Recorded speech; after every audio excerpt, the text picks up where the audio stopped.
Next Sunday isn't going to be like this Sunday or the normal Sundays or whatever normal is around here. Next Sunday is our service Sunday. And what that means for the WCC family is everyone's going to meet here. They're going to show up a little before 8 o'clock. We've got teams put together that are going to go out, and our service is going to be, instead of coming in and you sitting, you're going to go be the church.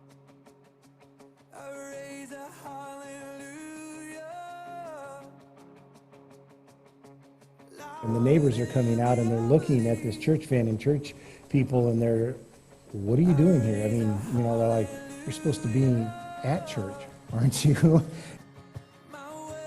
You know, we are the church, and we are being the church right now.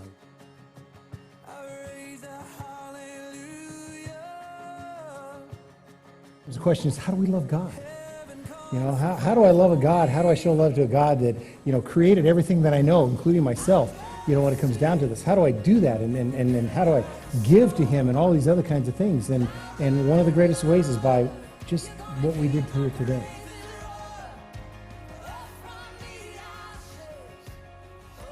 I know there's so many people out there hurting, but they're just afraid to come forward. I met with one gentleman about a project, and all we were asking for was to come and help him out. The guy breaks down, crying, right there with me, and tells me his life story. Paul talks about it when you read through scriptures. He talks about when you're out there, that what he wanted was when people saw him, they didn't want him to see Paul, they wanted him to see Christ. If you feel that you went out there today and you didn't do anything, I think you're hiding something from yourself. Because I will guarantee you the work you did touched lives.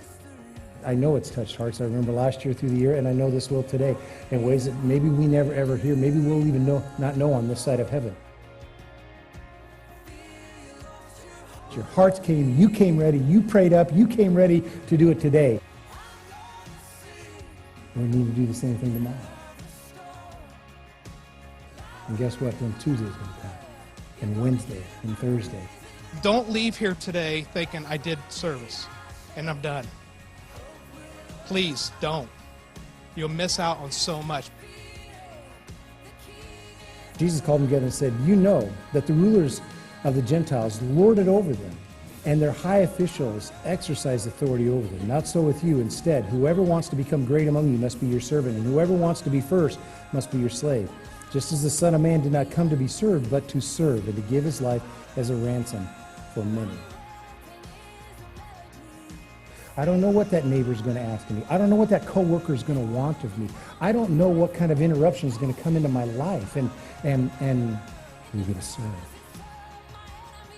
Sometimes it's tiring physically, maybe emotionally, maybe even spiritually. It can be draining in all those different aspects, but you know, we don't know. We have no idea when we see that person across the table, that neighbor across the fence. We don't just come prepared and pray up for a day like today. We come prepared and prayed up for every day. We come prepared and praying for each other for every day, to go out and to serve. And we do that because, like Jesus said, he came to serve, you know, not to be served, to give his life as a ransom.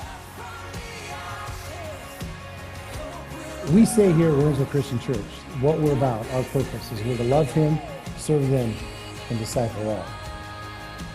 Praise God for how he used you today, but also to pray for him how he could use you tomorrow, and Tuesday, and so forth and so on, and each and every day. That was practice. Now I'm going to serve.